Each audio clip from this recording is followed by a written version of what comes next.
Oi, gente, bom dia! Hoje a gente vai dar continuidade às nossas aulas de história, certo? Mas antes, algumas dicas de estudo. Primeiro, vocês precisam buscar na casa de vocês um lugar sossegado, calmo e principalmente silencioso, para que vocês possam se concentrar e ter um bom rendimento. Não esqueçam de pegar seus materiais, como caderno, lápis, borracha e o seu material didático, que é o seu livro, para ele servir como base durante nossa aula, certo? Hoje, como eu havia falado, é nossa aula de História e nós vamos ver os regimes totalitários parte 2.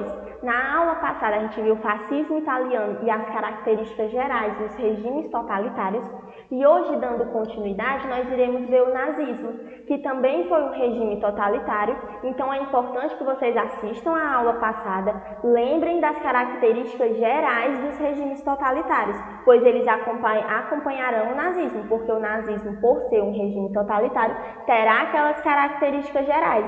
Mas como eu também havia falado na outra aula, vai ter algumas características a mais que vão diferir um grupo de regime totalitário para outro. Hoje nós iremos falar do nazismo. Aconteceu na Alemanha, mas qual era o cenário da Alemanha quando começou a ideia do nazismo, quando o nazismo começou a ser implementado aos poucos?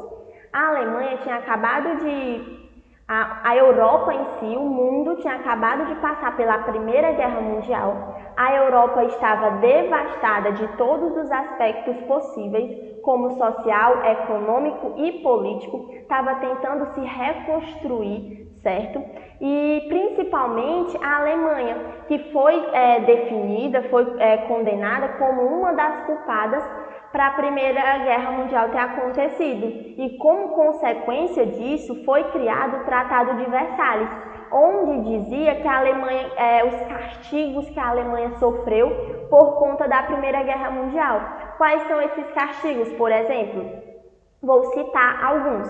A Alemanha teve que reduzir o seu território, teve que dar território para outros países e se reduzir. Foi proibido o alistamento obrigatório no exército, teve que diminuir o seu exército, teve que diminuir a sua força de armas, sua força armamentista, certo? Além de pagar diversos tributos, altos tributos aos países vencedores. Isso foi uma das coisas que a Alemanha teve que ser submetida. Isso trouxe para a população em geral um sentimento de humilhação, um sentimento de derrota, um sentimento de vergonha. A população toda estava compartilhando deste mesmo sentimento, certo? Nesse período também tinha ocorrido a Revolução Russa, uma revolução socialista.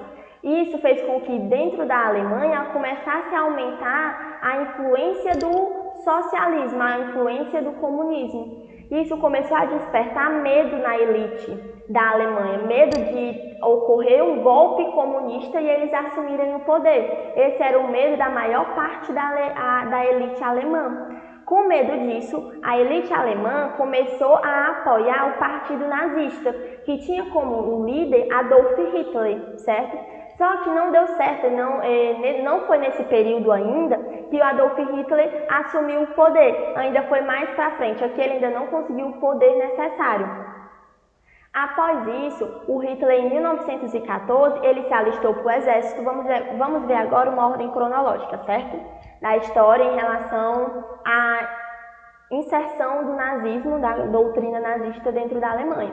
Em 1914, o Hitler alistou-se para o exército alemão, certo? Em 1919, ele saiu do exército e se afiliou a um partido dos trabalhadores alemães. Esse partido mudou de nome em 1920 e virou o Partido Nacional Socialista dos Trabalhadores Alemães. Não se enganem pelo nome, não era um partido comunista, certo? O que é que aconteceu? Depois de um certo período, já em 1921, o Hitler, com a sua forte influência, sua forte participação, tornou-se o chefe do partido. Ele entrou em 1919 e em 1921 ele já era o líder do partido, para ver a forte influência, a forte participação dele nesse movimento, certo? Aí o que é que acontecia? Nesse período também tinha vastas críticas ao governo. Por quê? Como eu havia falado, a Alemanha estava tentando se reconstruir, assim como os outros países europeus que tinham participado, tinham sido devastados pela Primeira Guerra Mundial. E além disso, aquele sentimento de derrota e de humilhação, como eu havia falado. Só o que é que acontece? Os alemães, eles estavam achando que o governo não estava ajudando em nada. A população passando fome, a população passando por crise econômica, política e social, e o governo não se mostrava do lado deles. A crítica era em relação a isso. Cadê o governo aqui junto com a gente? Isso fez com que as críticas ao governo aumentassem em larga escala, certo? Em 1933, o presidente Hindenburg, ele chamou Hitler e nomeou Hitler chanceler. Chanceler é o primeiro-ministro da Alemanha. Ele tem muito poder dentro da Alemanha, tanto para ele vai poder mandar em vários âmbitos dali da parte política, econômica e social da Alemanha. Então foi nesse período que Hitler começou a inserir o seu pensamento e a sua doutrina nazista, certo?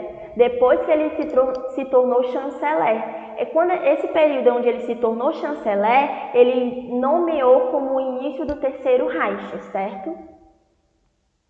Como era a doutrina nazista que o Hitler, quando se tornou primeiro-ministro, começou a implementar, começou a jogar dentro da Alemanha? Ele começou a pregar a superioridade da raça ariana, que era a raça dos alemães. Ele começou a pregar para os 4 cantos da Alemanha que eles, por serem da raça ariana, eram superiores a outros povos.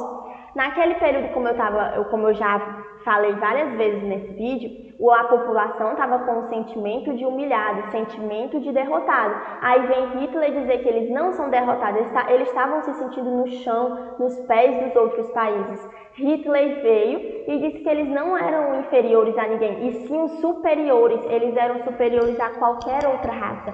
Então uma pessoa que está lá na lama, no fundo do poço, vem uma pessoa e dizer que eles não estão lá, e sim que eles são superiores a todos os outros, ele já começou a ganhar bastante força dentro da Alemanha, certo? Outra coisa que ele fez foi fortalecer o Estado, porque como todo regime totalitário, todo o poder é nas mãos de um líder que assume o poder geral do país. Então ele já estava ali criando terreno, fortalecer o Estado, porque se ele conseguir implementar o regime totalitário, é o Estado que vai mandar em tudo, é o líder do Estado que vai mandar em tudo. Por isso precisa ter um forte Estado, certo? Ele também falava do expansionismo. Ele queria expandir a Alemanha, ele queria invadir outros países e aumentar o território alemão. Só que temos que lembrar que o Tratado de Versalhes, que eu falei no início do vídeo, onde eram as consequências pela culpa da Alemanha na Primeira Guerra Mundial, um dos pontos dessas consequências é que a Alemanha tinha que reduzir o seu território e não podia se expandir. Quando ele falava desse expansionismo, ele já estava aí querendo ir contra o Tratado de Versalhes, porque o Tratado de Versalhes era o espelho, era a prova que a Alemanha tinha sido derrotada. E contra ele era justamente dizer que a Alemanha não tinha sido culpada de nada, que a Alemanha era superior, certo?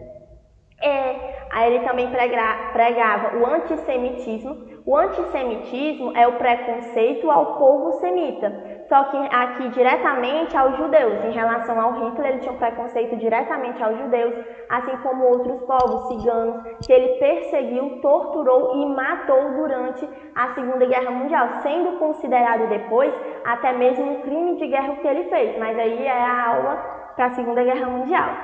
Dando continuidade,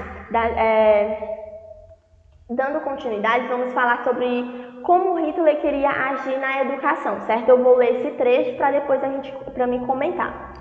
O povo alemão, hoje destruído, morrendo, entregue, sem defesa, aos pontapés do resto do mundo, tem absoluta necessidade da força que a confiança em si proporciona. Todo sistema educacional deve ter como objetivo dar às crianças de nosso povo a certeza de que são absolutamente superiores a outros povos. Nessa fala de Hitler fica claro como ele quer começar a doutrinar desde das crianças, porque querendo ou não, as crianças são os adultos do futuro. Se ele colocar a doutrina dele, deixar todas as crianças já doutrinadas com os ideais nazistas, eles vão crescer nazistas. Ele começa esse texto justamente jogando ali, falando sobre essa parte do sentimento de inferioridade que a população alemã estava sentindo, para depois falar uma solução, que o povo alemão é superior aos outros, que as crianças devem ser ensinadas isso, que as crianças devem saber isso. Então ele está começando ali a implementar e ele vê a educação, ensinar as crianças a doutrina como algo essencial, certo? Aí, até agora, o Hitler era primeiro-ministro da Alemanha. Só que agora a gente vai falar sobre quando ele assumiu realmente o poder da Alemanha e instaurou o regime da ditadura nazista. Em 1934, o presidente Hindenburg faleceu e com isso o Hitler assumiu o poder. Quando ele assumiu o poder, ele iniciou a ditadura nazista na Alemanha. Como é que ele começou a ditadura na Alemanha? Ele utilizava muito da propaganda, as propagandas nos rádios, as propagandas na televisão em geral. Ele utilizava da propaganda como um aspecto, como um meio para convencer as pessoas a seguir a mesma ideologia nazista que ele. Ele usava da propaganda como uma arma para poder trazer mais pessoas, mais alemães para o lado dele. Como ele fazia isso? Ele falava muito bem, ele discursava muito bem, ele discursava para multidões. E ele, através das propagandas e do discurso, ele falava: olha, vocês da Alemanha são superiores, a raça ariana é superior a qualquer outra. Nós fomos humilhados, nós fomos extremamente devastados, nós precisamos dar a volta por cima. Ele começava a pregar, vamos fazer o processo de expansão, vamos se tornar a primeira potência mundial, vamos vingar esse sentimento de humilhação que foi exposto a gente. Tudo isso ele pregava por meio das propagandas e por meio dos discursos dele, que era muito convincente para multidões. Quando ele implementou a ditadura nazista na Alemanha, os índices de violência contra opositores aumentaram muito, tortura e morte, que são características, esse alto índice de violência contra opositores é uma característica geral dos regimes totalitários, certo? E quais foram as características do governo de Hitler? Um controle rígido, como qualquer outro regime totalitário, uma alta censura e controle sobre a educação. Censura só pode passar nos meios de comunicação o que ele aceita, o que é favorável a ele. Ele vai controlar a educação pelos motivos que eu falei. Se ele deixar as crianças doutrinadas à doutrina nazista, aos pensamentos e às ideologias nazistas, eles vão crescer nazistas, então já fica mais fácil para ele. Ele pega ali da base e convence o restante através de discursos.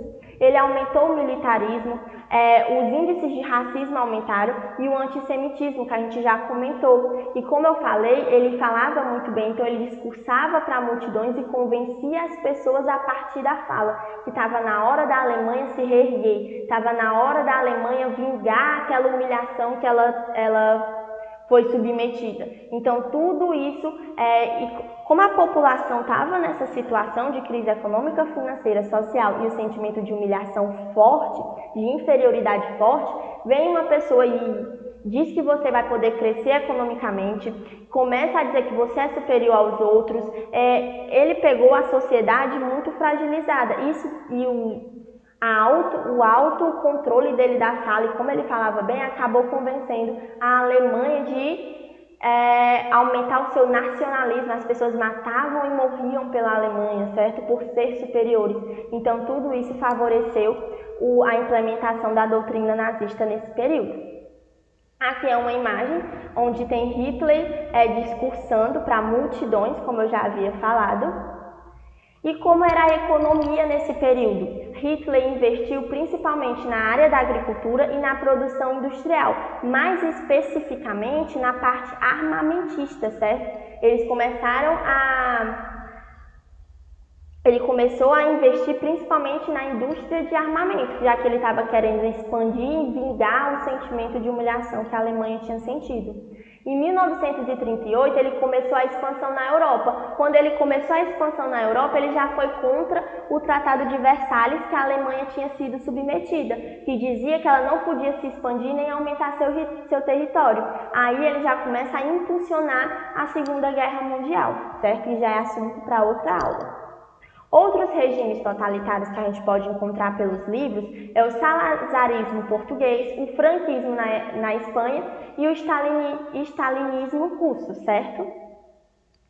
Espero que vocês tenham entendido nossa aula de hoje. Qualquer dúvida, vocês podem estar entrando em contato comigo em relação a questões ou em relação a alguma coisa que eu falei que não ficou clara. A gente conversa e vê como a gente pode esclarecer.